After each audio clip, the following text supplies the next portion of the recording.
چلا تو ساتھ تیرے ہو گیا جہاں، تنہا چلا تو ساتھ تیرے ہو گیا جہاں، تیرا کلام ہے الیاس قادری۔ الحمدللہ رب العالمین والصلاة والسلام علی سید الانبیاء والمرسلین، اما بعد فاعوذ باللہ من الشیطان الرجیم، بسم اللہ الرحمن الرحیم۔ الصلاة والسلام علیک یا رسول اللہ، علیک یا رسول اللہ، وعلی آلک وصحابک یا حبیب اللہ، وعلی آلک وصحابک یا حبیب اللہ، الصلاة والسلام علیک یا نبی اللہ، السلام علیک یا نبی اللہ، وعلی آلک وصحابک یا نور اللہ۔ وعلی آلک وصحابک یا نور اللہ۔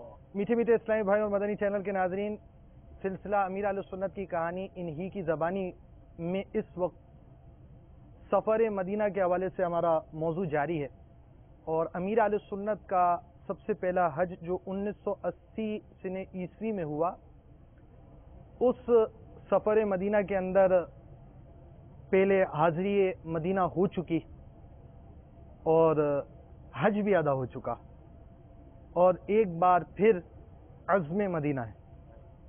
اور آج ہمارے سلسلے میں کچھ عاشقان رسول ایسے بھی شامل ہوں گے کہ جو اس سال عزم مدینہ رکھتے ہیں۔ تو آئیے مدینہ شریف کی باتیں عاشق مدینہ سے سنتے ہیں، ان کے پہلے سفر مدینہ میں دوسرا عزم مدینہ۔ اور پچھلے سلسلے میں مدنی چینل کے ناظرین آپ نے یہ بھی سن لیا تھا کہ بس تھی، اور اس بس کے اندر نماز فجر کا وقت آیا، امیر اہل سنت نے فجر کی نماز ادا کی، اور زمزم شریف سے وضو کے حوالے سے ہم نے مدنی پھول بھی حاصل کر لیے تھے۔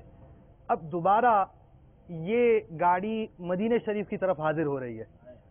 اب ہمارا مدینے کی حاضری کی طرف اپنا سفر بڑھتا چلا جا رہا ہے۔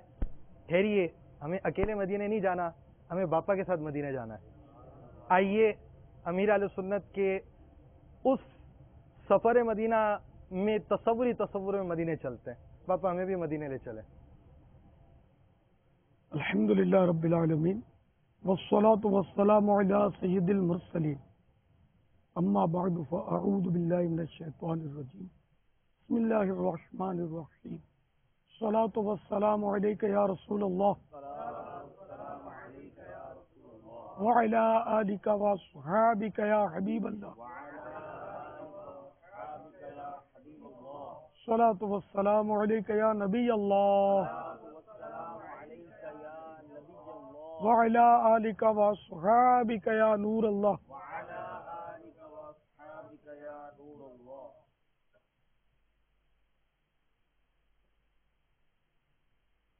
الحمدللہ صحرائے عرب میں نماز فجر ادا کرنے کے بعد ہم اپنے ٹرک میں سوار ہوئے اور ایک بار پھر ٹرک سوئے مدینہ روانہ ہو گیا۔ باپا مدینہ شریف کی دوسری مرتبہ کی اس حاضری کے اندر یقیناً دوبارہ سید قطب مدینہ کی بارگاہ میں بھی حاضری ہوئی ہوگی آپ کی، اور معمولات آپ کے پہلے جیسے تھے اسی کے مثل معمولات رہے ہوں گے۔ تو آپ کا کتنے مطلب اب جو دوسرا مرتبہ آپ کی جو دوسری مرتبہ کی حاضری تھی، اس کا دورانی اندازاً کتنے ایام یا کتنا وقت آپ کا مدینہ شریف میں دوسری مرتبہ رہا؟ سفر مدینہ کے دوران میں اپنے مختلف دوستوں کے یہاں تھوڑا تھوڑا مقیم رہا۔ چونکہ آپ کے سفر کے اسباب کچھ اس طرح بنے کہ آپ کے دوستوں نے ٹکٹ بھیج دیا، پھر آ کر اکھاڑے میں ہی کے درمیان ہوا، انہی کے گھروں پر ہوا۔ تو اب مطلب اب ہم کسی کے گھر میں جائیں تو ایک مہمان بن کر رہے ہیں، ہماری مطلب خاطر مدارت ہو رہی ہو، ناشتہ بھی آئے تو پھر ظہرانہ آئے، پھر عشائیہ کی بھی ترکیب ہونی چاہیے، برتن بھی ہمارے سامنے سے اٹھائے جائیں۔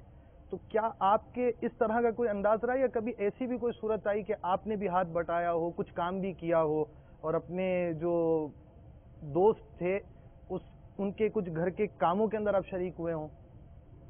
ایسا تھا کہ جن اسلامی بھائیوں کے میں رہا، ظاہر ہے کہ وہ سب چھڑے تھے، یہ عوامی لفظ کہ جن کے ساتھ بال بچے نہ ہوں، کمارا ہو یا بال بچے والا ہو، مگر وہ اکیلا رہتا. اب ظاہر ہے کہ وہ انہوں نے میری بہت بیچاروں نے خدمت کی، بہت میرے کو کھلایا پلایا، خرچہ کیا، لیکن ان کی اپنی نوکریاں ہوتی تھی، یہ تشریف لے جاتے تھے.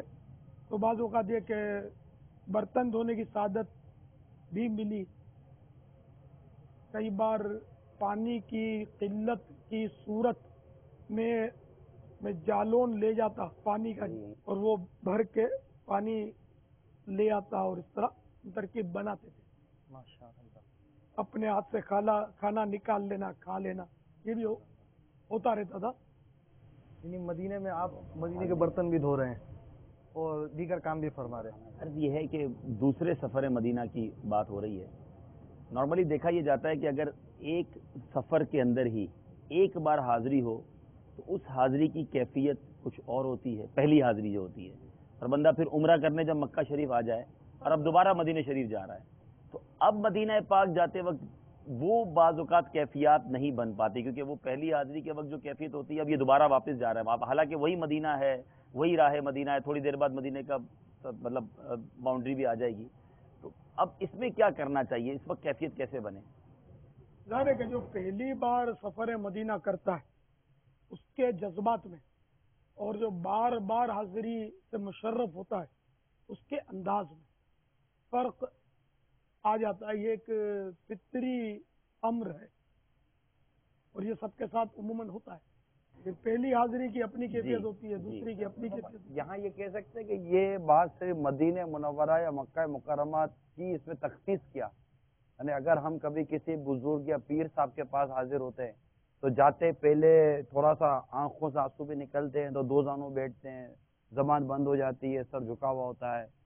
پھر 5-10-15 منٹ کے بعد آنسو رکتے ہیں، پھر تھوڑا یوں ہوتے ہیں، پھر یوں ہونے کے بعد پھر تھوڑا یوں ہوتے ہیں، پھر اس کے بعد تھوڑا سا یوں ہوتے ہیں، پھر حضور دعا فرماتے ہیں. جیسا ہوتا ہے نا، یہ کیا ہے، اس کا یہ واقعی ہے، یہ نیچر اس کو بولیں گے، کیا بولیں گے؟ تو ہو جاتا ہے ایسا. مزار شریف پر بھی کہیں جائیں تو شروع میں یوں کیسے مطلب کہ دھیمے دھیمے قدم جاتے، پھر آہستہ آہستہ آہستہ آہستہ دل کھل جاتا ہے. یہ دل کھل جاتا ہے. تو اس کو کیا شوق انسیت میں تبدیل ہو جاتا ہے، اس کو یوں کہیں گے. باپا دل کھلتا ہے یا پھر وہ ادب کی طرف توجہ کم ہو جاتی ہے؟ نہیں، مجھے جیسے پتا چلا تھا کہ شوق لاتا ہے نا، تو شوق پھر انسیت میں تبدیل ہو جاتا ہے اور یوں کیفیت تبدیل ہوتی ہے. آپ کیا فرماتے ہے بہرحال ایک نفسیاتی یہ ہے معاملہ اس کا ہے، انکار تو کوئی بھی نہیں کرے گا. مگر ایسی حکایات ملتی ہیں جیسے کہ غالباً سیدنا بایزید بستامی قدس سرہ السامی سیدنا داؤد طائی رحمۃ اللہ تعالی علیہ کی خدمت میں ایک عرصے تک رہے، اور کافی عرصے کے بعد کسی موقع پر انہوں نے فرمایا کہ وہ ذرا کھلا کتاب لے آئیے. تو انہوں نے عرض کیا حضور وہ کتاب کہاں ہے؟ بولا وہ طاق میں. بولا حضور وہ طاق کہاں ہے؟ تم اتنا عرصہ میرے پاس ہو، نہ تمہیں کتاب کا پتا ہے نہ طاق کا پتا ہے. بولا میں جب بھی حضور حاضر ہوتا ہوں نگاہ نیچی ہوتی ہے میری، دیکھیے نہیں وہ طاق کہاں ہے. تو اب یہ کہ ظاہر ہے کہ یہ چل دو کل واقع ہاں وہ جرنلی طور پر وہی اشاذ و کیفیت ہے جو آپ نے پہلے بیان کی. باپا یہ نیچر ہے. مثال بننا ہی اس چیز کی شاید دلیل ہے کہ یہ ایسی باتیں بہت کم پائی جاتی ہیں. یہ بطور مثال بیان ہوتی ہے کہ اس طرح کے بھی ہمارے بزرگ گزرے ہیں. مگر آداب تو ہے. جیسے آداب میں یہ کہ اپنے پیر کے سامنے بات ہی نہ کرے، بولے ہی نہیں، چپ چاپ بیٹھا رہے. اچھا کچھ پڑھے بھی نہیں، یہ حضرت نے لکھے نا اس طرح کے عرضی آداب. بھی پیش نہ کرے، دوسروں نے جو بیان کیے ہیں تو پھر وہ عرضی بھی پیش نہ کرے. پیر صاحب وہ خالی دیکھے بولے نہیں. اب یہاں تو ظاہر ہے کہ پیر صاحب کو لٹو بنا کیا بولتے ہیں, پیر صاحب کو پاگل بنا دیتے ہیں. نہیں یہاں دیکھے کیسے, یہاں دیکھے تو کیسے دیکھے گا, تو آنکھیں بھی نیچے رکھنے کا حکم ہے نا. اللہ, تو نافرمانی بھی تو ہوتی ہی رہا ہے نا ہمارا, کون نیچے رکھتا ہے. یہ ہے بابا, البتہ ایسا لگتا ہے جیسے کہ کوئی نیچر سا ہے نا. وہ جو آپ نے بہت پیارا جملہ کہا, دل کھل جاتا ہے بہت سارے معاملات میں. تو شاید یہ ایک وجہ ہے کہ مدینہ منورہ مطلب حج کے بعد یہ اعلان کیا گیا, فاروق اعظم رضی اللہ عنہ نے بھی اعلان کیا کہ اپنے اپنے شہروں کی طرف لوٹ جاؤ. اللہ, اے یمن والو یمن چلے جاؤ, اے شام والو چلو شام چلے جاؤ. اس طرح آپ بھیج دیتے تھے اسی لیے کہ کہیں سائری نہ ہو جائے اور یہاں کے مقام کی عظمت دلوں سے کم نہ ہو جائے, اور پھر یہ کہ وہ بے باک نہ ہو جائے. بعض تو ہوتا ہے نا, پھر دل کھل جاتا ہے, وہی بات دل کھل جاتا ہے. پھر وہ آداب نہیں رہتے. چند روز کی حاضری ہو تو آداب رہتے ہیں. غزالی دورہ حضرت علامہ کاظمی شاہ صاحب رحمۃ اللہ تعالی علیہ کے بارے میں جو معلوم ہے وہ یہی ہے کہ مدینہ شریف میں بس وہ 2-3 دن آپ قیام فرماتے تھے, زیادہ نہیں رہتے تھے کہ میں یہاں کا ادب نہیں کرتا. یہ عاجزی تھی آپ کی. بابا بزرگوں کی صحبت کے بارے میں یہ گمان ہو, علماء کی صحبت ہو یا مشائخ کی صحبت ہو کہ میں ادب نہیں کر پاؤں گا, تو صحبت اختیار کرنی چاہیے یا اس وجہ سے پیچھے ہٹ جانا چاہیے؟ بعض ہاتھ نہیں ملاتے, بولا ہمارا ہاتھ اس قابل نہیں ہے کہ حضرت سے ہاتھ ملا سکے. کیا صحیح, بہت اچھی توجہ دلائی انہوں نے. اب صرف اسی حد تک ادب کرنا کہ ہاتھ نہ ملائے, باقی سب کچھ کرے, پھر یوں کر کے ہونٹ یوں کر کے چوم لے موقع پا کر, تو اب یہ تو طے ہوا نا کہ ہاتھ قابل نہیں ہے, ہونٹ قابل ہے. جو پیر کے ہاتھ کو چوم سکتے ہیں, آنکھیں قابل ہیں جو پیر کو دیکھ سکتی ہیں, خالی ہاتھ ہی قابل نہیں ہے. کیا صحابہ کرام علیہ الرضوان میرے آقا صلی اللہ تعالی علیہ وآلہ وسلم نے مصافحہ نہیں فرماتے تھے؟ کرتے تھے, مصافحہ یہ سعادت پاتے تھے, سعادت حاصل کرتے تھے مصافحہ کی, اور لپٹنے تک کے واقعات ہیں. قدم بوسی بھی ثابت ہے. وہ اپنا اپنا انداز ہوتا ہے. تو اب یہ کہ صرف ہاتھ ملانا کہ میرے ہاتھ قابل نہیں ہے, تو ہاتھ کے علاوہ پورا بدن قابل ہے, تو قریب آ گیا. اب جیسے بعض ہوتے ہیں کہ میں تحفہ دیتا ہوں تو تحفہ نہیں لیتے, ہاتھ بڑھاتا ہوں تو یوں کر لیتے, ہاتھ نہیں ملاتے. صحیح بات ہے کہ مجھے اس میں بڑا دل کو جھٹکا لگتا ہے, مزہ نہیں آتا. یعنی ایک طرح سے ایزا پہنچتی ہے ان مانو کہ دوسرے دیکھنے والوں کے سامنے تھوڑے جھیپ بھی آتی ہے. یعنی اگر جس کا ذہن بنا ہوا ہو کہ مجھے تحفہ نہیں تحفے والا چاہیے, تو وہ کیا کرے؟ یہ جو ایک مینٹلٹی ہے میں اس کے حساب سے کرتا ہوں. صحابہ کرام علیہ الرضوان کی سیرت میں تلاش کرے کہ وہ حضرات سرکار صلی اللہ تعالی علیہ وآلہ وسلم کے تبرکات پر کس طرح نثار ہوتے تھے. نہ بال مبارک کو چھوڑتے تھے, نہ وضو شریف کا جو پانی کے قطرے مبارک کو زمین پر نہیں آنے دیتے, ریٹھ مبارک یہ لعاب مبارک کو زمین پر نہیں آنے دیتے. نہیں سمجھ. پھر وہ پانی وضو کا اگر نہیں ملتا تھا تو دوسرے سے تری لے کر اپنے اور مل لیتے تھے. تو یقیناً وہ سرکار صلی اللہ تعالی علیہ وآلہ وسلم کے تعلق سے تو یہ سرکار سے تو افضل نہیں ہے, نہ ہو سکتے. وہاں صحابہ کرام علیہ الرضوان بھی آقا کی غلامی پر ہی ناز کرتے تھے. یہاں تھوڑے یوں اشکالات پیدا ہوتے ہیں کہ جیسے ہاتھ نہیں ملایا, کوئی چیز دی تو نہیں لیا دیوانگی میں, لیکن اب دوسرے دیکھ رہے ہیں, ان کو کیا پتا کہ اس کی حکمت کیا ہے. جو دیوانہ نہیں لے رہا, تو اب دینے والے کو تھوڑا یعنی کہ جھٹکا تو آتا نا, جھیپ تو آتی ہے نا. بات مدینہ شریف کے سفر کی ہے, اور سفر مدینہ میں آپ کا ایک انداز دیکھا باپا کہ آپ بس میں ایک بار حرم پاک میں کبھی آپ دائیں طرف اپنے ہاتھوں کو اٹھا کر چومتے, پھر اس طرف بائیں طرف, پھر آگے کی طرف, پھر پیچھے کی طرف, پھر کبھی اوپر, پھر نیچے. یہ کیا انداز ہے؟ یہ بعض اوقات ایک یہ بھی ہوتا ہے کہ ایک مہذب شخصیت ہے جس کے لاکھوں ماننے والے ہیں, تو مطلب ہو سکتا ہے کوئی سوچے کہ یہ کیا ہو رہا ہے. تو اس بارے میں کیا فرماتے باپا, یہ کیا انداز ہے؟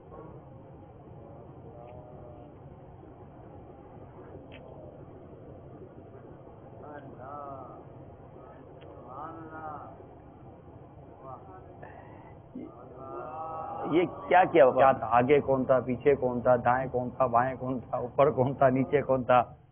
سب چوم لیا. سب جگہ فضا ہی فضا تھی. نیچے کون تھا جو چوما جا سکے؟ یہ کیا ہے؟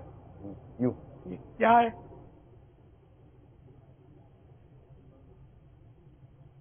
میرے خیال میں حاضرین میں سے تو کوئی ایسا نہیں ہوگا جس کو سمجھ نہ پڑتی ہو کہ یہ کیا ہے. باپا ناظرین اور ناظرین کا پتہ نہیں ہے میرے کو کہ کس کو سمجھ پڑتی ہے کس کو نہیں پڑتی. تو بغیر پوچھے نا حاضرین کو آزمائش میں ڈالے نا ناظرین کو آزمائش میں ڈالے، بتا دیں ہے کیا ہے کیا.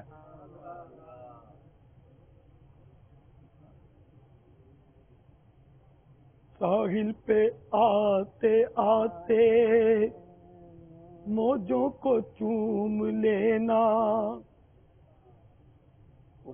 اس پاک سرزمین کے ذروں کو چوم لینا، پھولوں کو چوم لینا، کانٹوں کو چوم لینا، پھولوں کو چوم لینا، کانٹوں کو چوم لینا، شمس کی ضیا سے میرا سلام کہنا.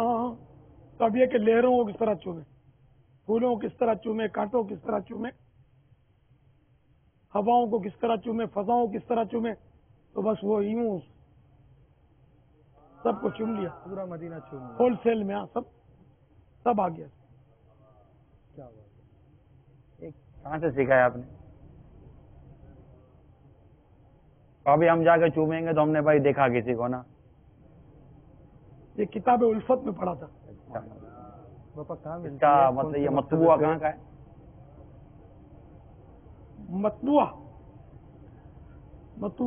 مطبع عشق.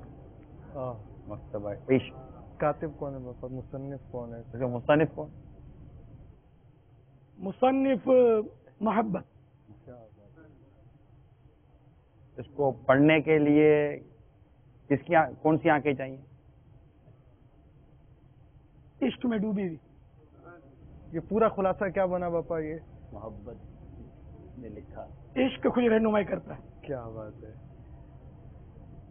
اسی طرح کے اشعار باپا اپنے کاروں کو چوم لینا اور بس کو بھی چوم لینا. ہاں. تو یہ کیسے کاروں کو اور بسوں کو کیوں چومیں گے اور کیسے چومیں گے؟ لے چل مدینہ کیا بات ہے. تو بتا دوں گا کیسے چومیں گے. ہائے ہائے ہائے ہائے ہائے. کیا کانسیپٹ ہے بس اور کار کو چومنے کا؟ مدینے کی ہے یا اس لیے؟ کہہ تو دیا باپا نے. انڈر اسٹوڈ ہے کہ Practical مدینے دکھائیے. میں جو بھی چیز ہے وہ چومنے والی ہے. سب کو اللہ. مدینے کی ہوائیں مس ہو کر گزر رہی ہیں اور گاڑیوں کے تو پہیے بھی چومنے والے ہیں. دیکھا گاڑی جائے کے پہیے. پہیے تو زمین مدینہ کو ہر وقت مطلب یعنی کہ چومتے رہتے ہیں. باپا آلودہ نہیں ہے ٹائر؟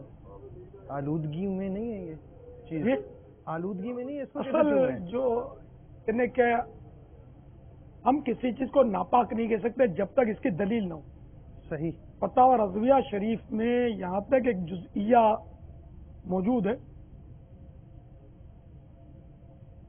جہاں وہ ناپاک شکر پاک کرنے کا طریقہ لکھا ہے. اس میں ایک جزیہ دیا ہے کہ شبے سے کوئی چیز ناپاک نہیں ہوتی. الیقین لا یزول بالشک، یقین جو شک سے زائل نہیں ہوتا.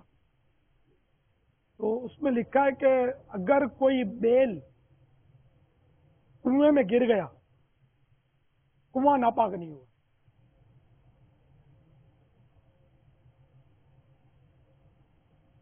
جب تک اس بیل کے بدن پر ناپاکی متحقق نہ ہو جائے، ثابت نہ ہو جائے کہ ناپاکی تھی گرنے سے پہلے. حالانکہ بیل کے پاؤں میں کھروں میں عموماً گوبر بھرا ہوا ہوتا ہے، پیشاب کے چھینٹوں سے تو بچنا ہی نہیں آتا اس کو. لیکن اعلیٰ حضرت رحمت اللہ تعالی علیہ نے فرمایا کہ ہو سکتا ہے وہ کنویں میں گرنے سے قبل کسی نہر سے گزرا ہو اور اس سے دھل کر وہ کنویں میں آ گرا ہو. اس لیے وہ جب تک یقینی یعنی کہ 100% یقین نہ ہو جائے اس وقت تک کسی چیز کو ناپاک نہیں کہیں گے. تو یہ پہیے جو ہیں ان کو ناپاک کیسے کہیں گے؟ اب ان کو ناپاک کہیں گے تو کیا مدینے کی زمین کو کیا بولو گے؟ معاذ اللہ. جو جگہ پاک سامنے سوکھی ہوئی ہے پاک ہے، پاک. مدینے کی مٹی میں شفا بے شک. اس مٹی سے کیسے فائدہ اٹھایا جائے؟ کیا ایسا کیا جائے کہ وہ شفا ہمیں حاصل ہو جائے، اس سے برکتیں نہیں جا سکے؟ اپنا کوئی انداز بتائیں باپا. باپا نے مدینے کی مٹی سے کیا کیا؟ ہاں، مدینے کی مٹی ذرا سی اٹھا کر، مدینے کی مٹی ذرا سی اٹھا کر پیو گھول کر ہر مرض کی شفا ہے. تو حدیثوں میں یہ مدینے کی مٹی سے شفا ہونے کی روایات بھی ہیں، بزرگوں کی حکایات بھی ہیں. جذب القلوب میں خاص خاک کے مدینہ کے تعلق سے مواد موجود ہے. بابا مدینہ شریف کی حاضری کا انداز تو آپ اپنا پچھلا بیان کر ہی چکے. اب وہاں آپ کا پچھلے بیان کے اندر ہمیں یہ بھی پتہ چلا سیدی قطب مدینہ رحمۃ اللہ تعالی علیہ کی بارگاہ میں آپ کی حاضری بھی ہوئی، آپ نے انہیں کیسا پایا، اور ان کے پاس آپ دن میں 2 مرتبہ حاضر ہوا کرتے تھے. پھر آپ کی وہاں پر جو کیفیت پیدل چلنے کے حوالے سے، پانی کی احتیاطیں، یعنی مدینہ شریف میں 1980 کے حوالے سے جو آپ کی احتیاطیں اور جو انداز تھا اس کا بیان آپ فرما چکے. اب لازمی بات ہے مدینہ شریف جتنا مقدر میں بندے نے رہنا تھا وہ رہا. اب ایک وقت ایسا آتا ہے کہ بندہ مدینہ چھوڑ دیتا ہے. اب جب دوسری مرتبہ کی آپ کی حاضری ہوئی، اب اس حاضری کے بعد جو رخصت تھی، پہلی حاضری کی مطلب بعد جو آپ کی رخصت تھی، اس وقت ایک دل میں تمنا ضرور ہوگی آپ کے کہ حج کرنے کے لیے آپ جا رہے ہیں، پھر دوبارہ عزم مدینہ ہوگا. مگر اب آپ کی واپسی ہے، اور جو آپ کے حالات کے بارے میں ہمیں معلوم ہوا وہ ایسے حالات تھے کہ اس میں شاید آپ کے گمان میں ہو کہ اب شاید میرا مدینہ آنے کا کبھی اسباب ہوں گے بھی یا نہیں ہوں گے. آپ کے تو دوستوں نے اسباب کیے تھے. اب واپسی آپ کی کس انداز سے ہوئی؟ جب مدینہ منورہ زادہ اللہ شرف و تعظیمہ کے آخری ایام آئے کہ اب میرا فلاں تاریخ کو یہاں سے سفر ہے، تو میں نے کلام لکھا الوداع تاجدار مدینہ.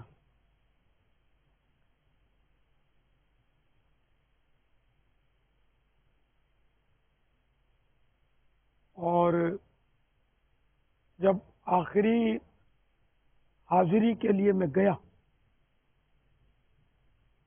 تو ظاہر ہے کہ ایک بے قراری کی کیفیت تھی، اور میں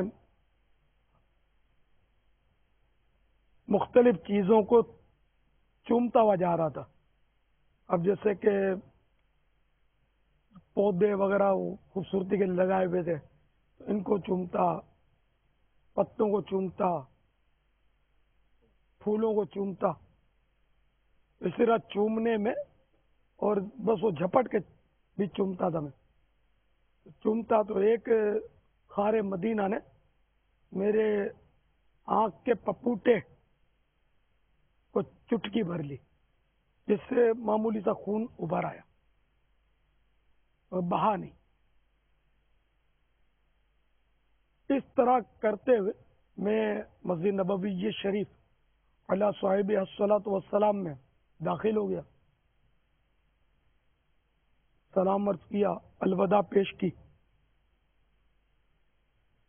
الوداعی کلام وہاں پیش کیا. اپنے ظاہر ہے کہ وہاں زور سے نہ پڑھ سکتے ہیں، نہ پڑھنا چاہیے، آواز بلند بھی نہیں کر سکتے وہاں. الوداع کے حوالے یہ سے الوداع تاجدار مدینہ وہ وہیں لکھا تھا میں نے مدینے میں. 80 ہی کی بات ہو رہی ہے. یہ میرا پہلا الوداعی کلام تھا. خیر میں حاضری دے کر وہ اب باہر آیا وہ حج کا سیزن تھا، کافی لوگ ہوتے تھے، تو میری کیفیت دیکھ کر تو میں کافی رو رہا تھا. تو ایک کوئی پاکستانی تھا، اس نے کیا ہوا آپ کو، کیا ہو گیا؟ تو میں نے کہا کہ میں اب مدینہ شریف سے رخصت ہو کر وطن جا رہا ہوں. تو اس نے بولا جاؤ نا، اس میں کیا ہوا ہے؟ خیر اس کو سمجھ نہیں آئی بیچارے کو، اور میں تو بحث کرنے کا تو کوئی تھا ہی نہیں موقع جو میں اس کو سمجھاتا. میں مطلب اس سے چھوٹ کر میں پیر صاحب کے آستانے کی طرف بس وہ روتا ہوا جا رہا تھا. اب کہیں ٹکرا نہ جاؤں یہ بھی اندیشے تھے، تو بچتا تھا. میں حاضر ہوا اور پیر صاحب کے زانوے مبارک پر میں نے سر رکھ دیا. تو سیدی قطب مدینہ فرمانے لگے کیا بات ہے؟ میں نے روتے ہوئے عرض کیا کہ میں وطن جا رہا ہوں، میری فلائٹ ہے. فرمایا کہ الیاس تم جا نہیں رہے، آ رہے ہو. اس وقت پلے نہیں پڑا، جا ہی رہا ہوں، آ رہے ہو اس کے معنی کیا؟ میں تو جا رہا ہوں. خیر تو یہاں سے رخصت ہو کر جہاں اپنی قیام تھا دوست کے پاس وہاں گیا.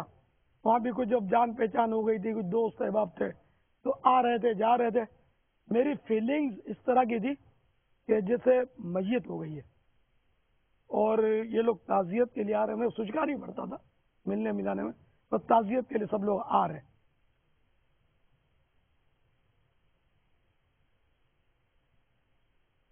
تو بہرحال آخر کار میری وہاں سے رخصت ہوئی،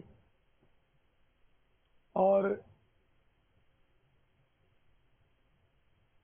سیپٹکو ایک مشہور کمپنی ہے، اب بھی شاید اس کی بسیں ہوتی ہیں، بڑی بسیں ہوتی ہیں.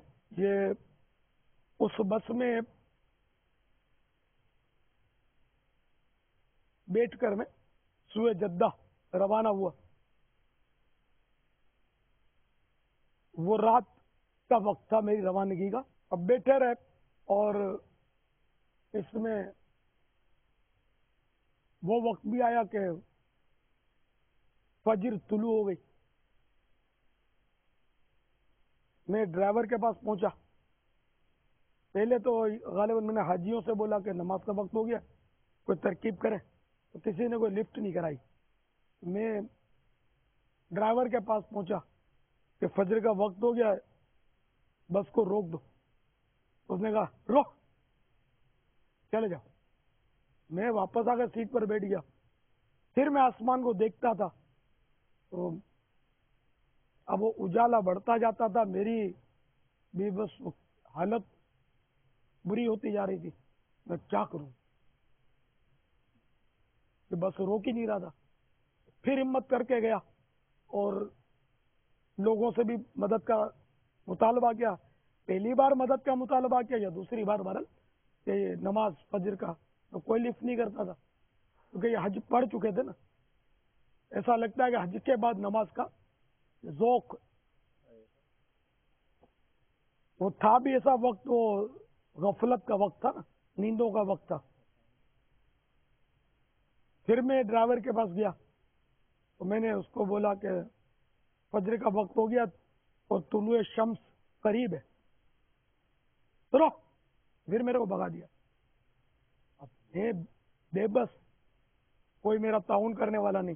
میں آ کے اپنی نشست پر بیٹھ گیا. اب میں روؤں تو رویا نہ جائے، تڑپوں تو تڑپا نہ جائے. ایسی کیفیت کہ کیا میں بیٹھے بیٹھے میری فجر قضا ہو جائے گی آج، تو کوئی میرا ساتھ نہیں دے رہا. اب میں کروں کیا؟ میرے پاس پانی کی بوتل تو میں ساتھ رکھنا تھا ایمرجنسی کے لیے، کہ جب بھی وضو کی ضرورت ہوگی میں اس سے وضو کروں گا، یہ رکھی ہوئی تھی میرے پاس. لیکن بس میں وضو کروں کیسے؟ آخر کار میں نے جو تو تیمم کی ترکیب کی اور سیٹ پر بیٹھے بیٹھے، کھڑا جگہ ہی نہیں تھی کوئی، سیٹ پر بیٹھے بیٹھے اشارے سے نماز پڑھی. پھر وہ پتا چلا بھائی کچھ دیر کے بعد جدہ آ گیا. تو میں ایک دم نیچے اترا, اپنا سامان جوتوں وہ دروازہ کھولا, اس میں سامان نکالا, میں نے ایک فٹ پاتھ پر قریبی فٹ پاتھ تھی ڈالا, اور میں نے بوتل سے فٹافٹ وضو کیا, فجر کی نماز پڑھی, وقت نوٹ کر لیا. بعد میں جب میں نے وقت کیلنڈر سے ملایا تو الحمدللہ فٹ پاتھ پر جو میں نے فجر جدہ میں اتر کر پڑھی تھی وہ وقت کے اندر ہی تھی.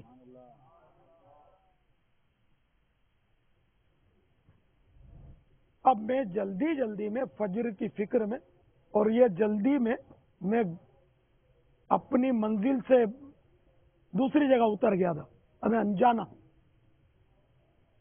اس وقت موبائل فون کا تو سلسلہ بھی نہیں تھا, نمبر میرے پاس تھا, دوستوں کا یاد پڑتا ہے, تو وہ نمبر کے ذریعے کسی طرح ڈھونڈ کر میں ان کے مکان پہنچ گیا, ٹھوکرے کھاتا ہوا.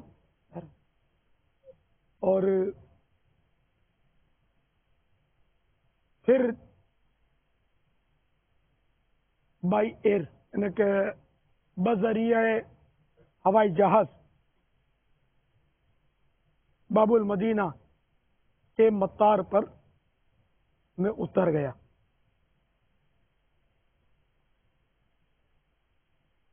صلو علی الحبیب صلی اللہ تعالی علی محمد. آپ کے اس وقت تک کا جو آخری جو حصہ تھا آپ کے بیان کا, اس میں چند باتیں جو سامنے, اس میں نمایاں ترین بات یہ سامنے آئی کہ ایک تعداد ہے جو نماز کا اہتمام نہیں کر پاتی. آج اب کوئی سفر میں نماز نہیں پڑھ رہا تھا, اس کو دیکھ کر ہم بھی بولے کہ ہمیں بھی نماز نہیں پڑھنی چاہیے, تو ایسا نہیں ہونا چاہیے. اپنی نماز کی ہر حال میں نگہداشت, سارے سفر میں, چاہے وہ ہم گھر پہ ہوں یا سفر میں ہوں, نماز کی نگہداشت یہ ضروری ہے. یہ ایک سامنے آئے. مدینہ چھوٹ گیا, آپ آئے تو اب آپ کا گجروں سے استقبال ہوا, کیا ہوا ایئرپورٹ پہ؟ جس طرح ابھی آپ خاموش ہو گئے, اس طرح خاموش ہو گئے تھے آپ. مدینہ چھوٹ گئے, اب واپس آ گئے. اس کے بعد دوبارہ مدینے کا سفر ہوئے اسفار ہوئے. مدنی چینل کے ناظرین, آپ ابتدا سے اب تک امیر علیہ سنت کی کہانی انہی کی زبانی اس سلسلے میں, امیر علیہ سنت جو پہلا آپ کا جو سفر مدینہ ہوا سن 1980 میں, وہ اب تک دیکھا. اور امیر علیہ سنت جس طرح اپنا مغموم قلب لیے باب المدینہ کے مطار تک پہنچے, اور باب المدینہ آپ پہنچے, اس تک کے تمام احوال واقعات اس ضمن میں کئی مدنی پھول ہم نے ابھی سنے. اور آگے بھی مدینہ منورہ کے سفر ہوئے.